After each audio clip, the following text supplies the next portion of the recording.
Our film begins with an author sitting in his office, writing a story. The story is about a family called the Baudelaire, consisting of a mother, father, and 3 children. The oldest child is named Violet, who is 14 years old and is a great inventor. The first thing you notice about her is that she ties her hair up. You immediately know that she is about to execute a new idea.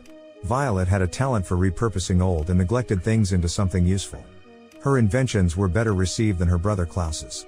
Klaus is the middle child in the Baudelaire family. He loves contemplation and books, or to put it more clearly, he loves the things he learns from books. Their family owned a large library in their mansion, filled with thousands of diverse and peculiar books.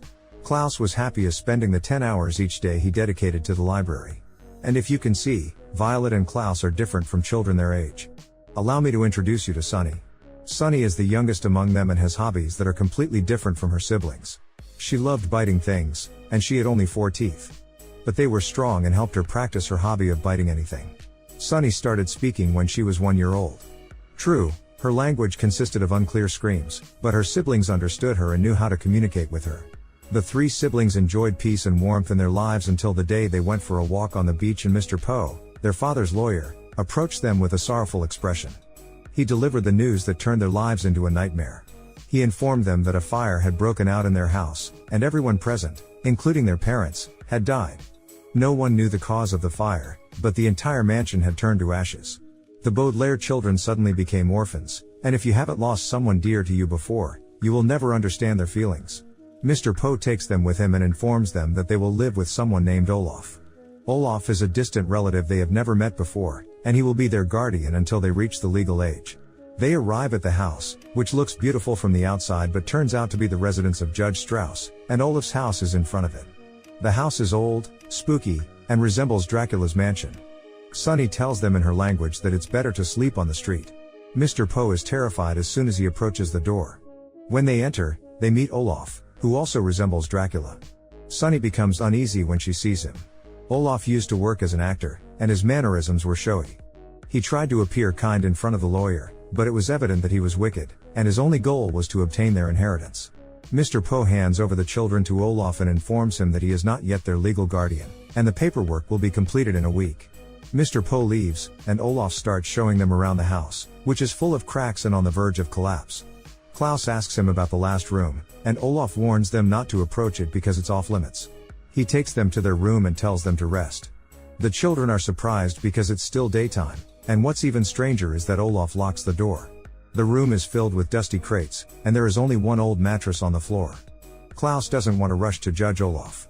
He tells them that he didn't have enough time to prepare a proper room for them, but they will make do for now.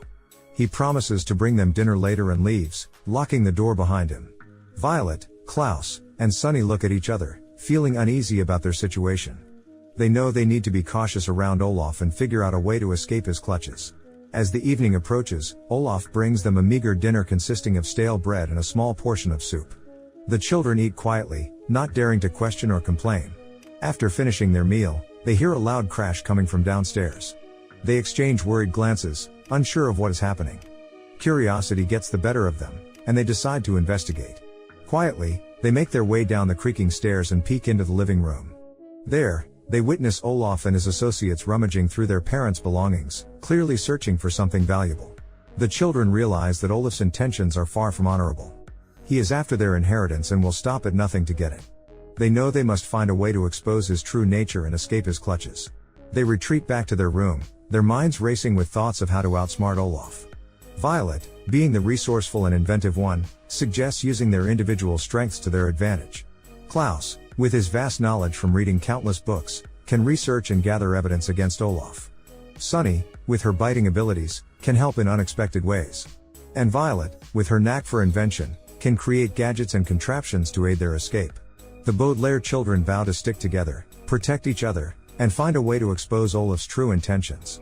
They know their journey will be filled with challenges, but they are determined to overcome them and seek justice for their parents. Little do they know, this is just the beginning of their unfortunate events. As the story unfolds, they will encounter various eccentric characters, face danger and deception, and unravel the secrets surrounding their family's tragic demise. And so, their journey begins, as the Baudelaire children navigate a treacherous path, always staying one step ahead of the cunning and malicious Count Olaf, in their quest for safety, truth, and a place they can truly call home. Monty was grateful, and Olaf was philosophizing in front of him, pretending to be Ibn Hayyan, and the children didn't know how to approach Monty to warn him. They tried to warn him in different ways, but he didn't understand. In the end, Olaf didn't give them a chance and kicked them out of their rooms. They expected him to kidnap them. When they tried to leave at night to warn Monty, Olaf blocked them at the door and prevented them. The next day, they discovered that Monty was killed, and their sadness was not only for their kind uncle but also because they had little hope of finding someone who loves them like he did. The doctor confirmed that Monty died from a viper's bite, and disguised Olaf confirmed to the police that he saw the viper killing Monty but couldn't save him. However, Violet confirmed to the police that the viper was innocent, just like the wolf who had no blood from the son of Jacob, and she told them that the person in front of them was not a botanist but the evil Olaf. However, the policeman didn't believe her. At that moment, Sonny approached the viper and started playing with it, and they realized that the viper was indeed friendly and didn't kill Monty. Then Olaf vanished and escaped before he could be captured. Mr. Poe couldn't believe that the one who was with them and killed Monty was Olaf, and he still thought that he was an Italian animal expert. The new guardian was someone named Josephine, and they had never heard of her before. Josephine was afraid of dealing with people, and her house was built on weak wooden stilts above the ocean, making it dangerous to be inside. She welcomed them and made it clear that they should enter the house slowly so that it doesn't collapse. It was evident that the house was dangerous and shook like Abdul Jalil's house in the series Nagiatala to avoid thinking too much. Josephine was skeptical and very cowardly, and despite the house being cold, she didn't light the heater because she was afraid of a fire that could damage the dishes. When Klaus went to the kitchen to get napkins, she warned him not to approach the refrigerator because she was afraid it might fall on him. It was clear that she was overly cautious and obsessed with cleanliness, the type that washes soap with soap. Sonny called her crazy, but she didn't understand her language. She gave them a large folder containing the house rules and told them to read it because the rules were essential to her. In addition to that, Aunt Josephine was very kind and friendly in dealing with them.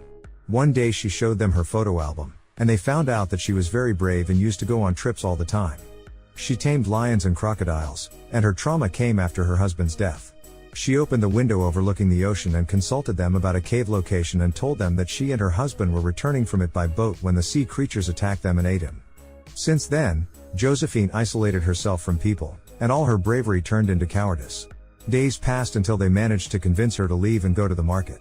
There, they encountered Olaf, but he was disguised as a sailor. It was clear that he had a lot of information about Josephine, and he used that information to manipulate her and try to show that they had many things in common. Klaus and Violet warned her that the person in front of her was the evil Olaf they told her about, but Olaf had disguised himself and trimmed his hair and beard. He even amputated his leg and replaced it with a wooden peg, fooling everyone around him.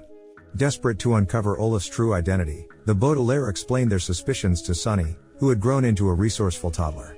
Though hesitant at first, Sonny carefully observed Olaf's behavior and noticed a familiar glint of mischief in his eyes. She discreetly tugged on Violet's sleeve and murmured her findings. Violet and Klaus shared a knowing look and silently confirmed Sonny's astute observation. Realizing that their baby sister had uncovered the truth, Violet and Klaus devised a plan to expose Olaf's disguise. They approached Olaf, feigning ignorance, and engaged him in a conversation about his apparent transformation. Olaf, always relishing the opportunity to boast, eagerly explained the extent of his makeover. As he gloated, Klaus discreetly reached into his pocket and retrieved a small magnifying glass. Pretending to be fascinated, he handed it to Olaf, suggesting he take a closer look at his new wooden leg. Olaf, too arrogant to suspect any ulterior motive, obliged and bent down to examine his prosthetic limb.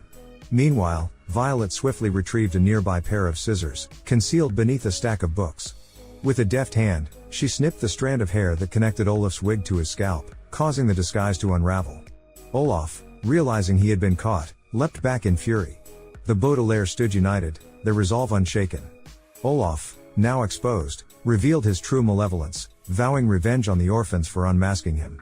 Yet, the siblings were undeterred, prepared to face the villainous Olaf and protect each other through the perils that lay ahead.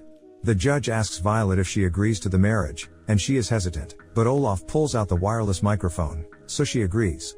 Klaus climbs up and pulls the cage inside, and as he tries to find the key, his attention is drawn to a device that focuses sunlight, pointing towards their house, and he realizes that Olaf is the one who burned it using this device. Suddenly, one of Olaf's followers appears and tries to stop Klaus, but he stumbles and falls. Violet was hesitant and scared while signing the marriage contract. But she proceeds. Then, Olaf receives a call from his henchman, and it is revealed that he didn't sign the contract and is trapped in Sonny's cage. At that moment, Violet ensures that her sister is safe and raises her voice. She tells the audience that Olaf is using the play and marrying her for her inheritance, and that she is forced and threatened that he will kill her sister. As usual, no one believes her. But Olaf surprises everyone and confirms her words. He tells them that now he has officially married Violet with a legal contract, and the judge is astonished, realizing that she has been deceived. Mr. Poe becomes angry and orders the police to arrest him, but Olaf has a legal contract, and the officer doesn't know what charges to arrest him on. Olaf tells them that they should have been more cautious, as he had warned them multiple times, but as they were just children, they didn't believe them. And now, he has a legal contract and the law on his side. In that moment, Klaus manages to use the heat concentration device and directs it towards the marriage contract, causing it to burn.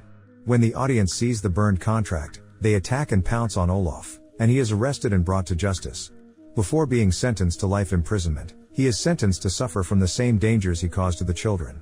From the collapsing house, to the sinking boat amidst the chaos, to the car on the train tracks, Olaf is sentenced and his story comes to an end, but as for the children, their journey is not yet clear. We see them with Mr. Poe on their way to the new guardian, and he informs them that Olaf has escaped, but the police are searching for him and will catch him. But our brave heroes are not concerned about Olaf's escape or where they are heading because they have discovered that they are fortunate to have each other, and whatever comes next. Their unity is their strength, and they will face it together. And the movie concludes.